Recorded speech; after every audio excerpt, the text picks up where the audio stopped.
Some knitting patterns call for a provisional cast on. And provisional just means that we're casting on with something that isn't our main color yarn, something that we can pull out later and continue working. This allows you to cast on, knit in the direction that we normally do, but pick these stitches back up at the end, put them on your needle, and work the other way.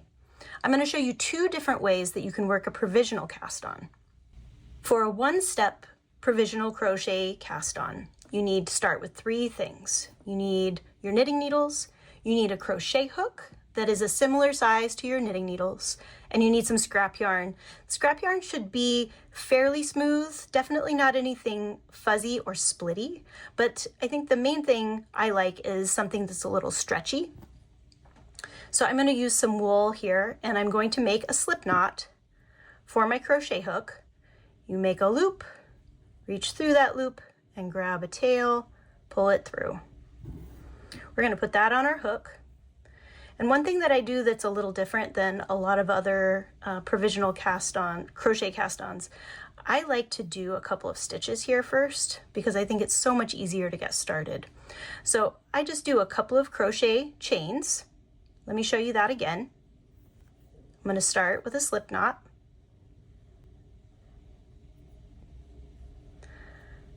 A crochet chain is pulling a loop through our first loop, and I'm going to do it again.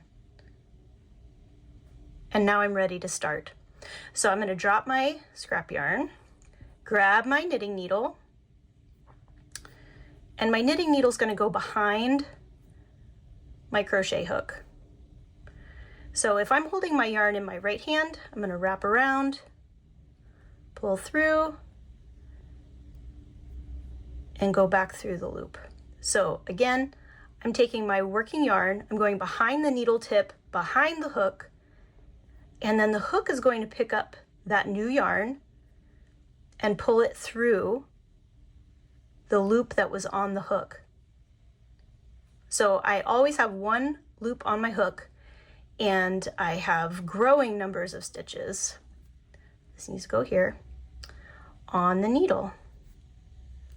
If I'm holding my yarn in my left hand, it's going to look like this.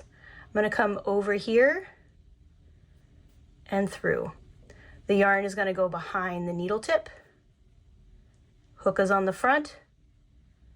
I'm just making a loop around the needle. So it's going to pass behind and go through. When I get to the end and I've cast on enough, I am going to make several extra crochet loops, pull through that working yarn, and this is my cast on row. A two-step crochet provisional cast on is a little different, but it's doing the exact same thing. I'm going to start once again with a slip knot.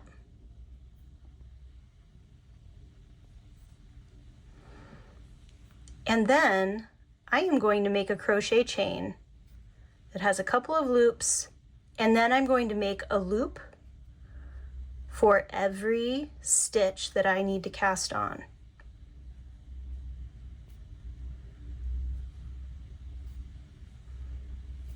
And then I make several extra. So let's say that's all that I needed.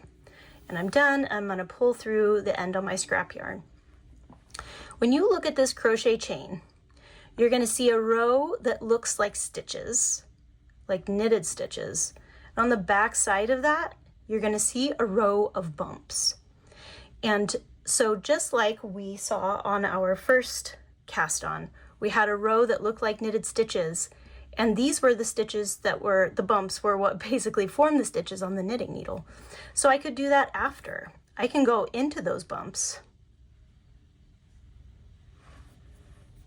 and then grab my working yarn. I have this really nice cream colored wool.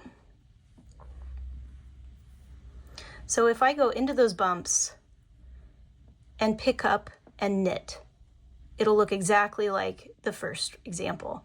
So I'm going to go into those bumps on the back side, pick up and knit, Here's how it would look if I held my yarn in the other hand. I'm gonna go under a bump, wrap my yarn, and pull it through. And when you are done picking up those stitches, you'll once again see that row that looks like a knitted stitch, and you are on your needle. So let's go back to that first swatch. So here's my active stitches and I'm knitting away.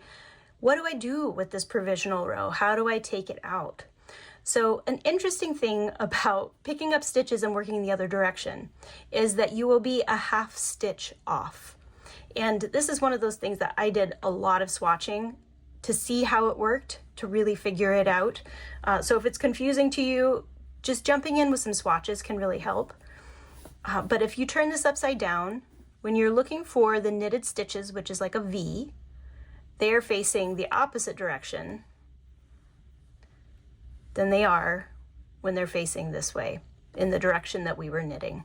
So we take that into account whenever we're picking up stitches in our provisional row. Some people like to start pulling this out and pick them up, the active stitches, the live stitches, as they are released. I really like picking them up beforehand and then unzipping, which I'll show you in a minute. So here's that half stitch. This looks like a really nice knitted stitch with an open V, but if I pick this up, it's actually an unattached stitch here.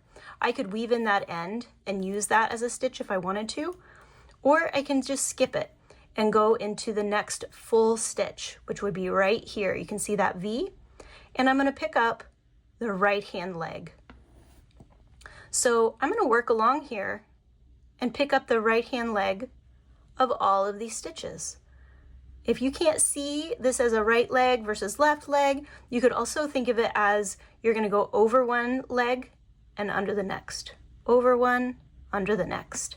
If you accidentally got off and you were picking up the left legs instead, it would just mean that your stitches were on mounted on the needle backwards on the next row, and you could just turn them around.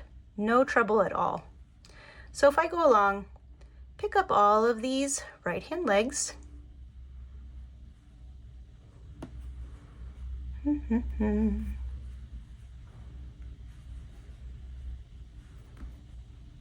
there, and here's my last one. Okay, so this would be one stitch short because I have an extra half leg here and I have an extra half leg here. So I'm going to pick up one more, and that should give me the same number of stitches that I cast on. And some knitting patterns write that into the pattern so that you know exactly how many stitches you need to pick up, and they will accommodate that. But if you end up one stitch off with this type of technique, that's usually why. So then I'm going to go to where I ended my yarn, and this was the loop that I pulled through. If you have trouble telling the ends apart, you can always put a little knot in the end of this, or a little crochet a locking stitch marker, so you know which end is which. But this is going to literally unzip, and you are going to see those live stitches in my main color then sitting on the needle.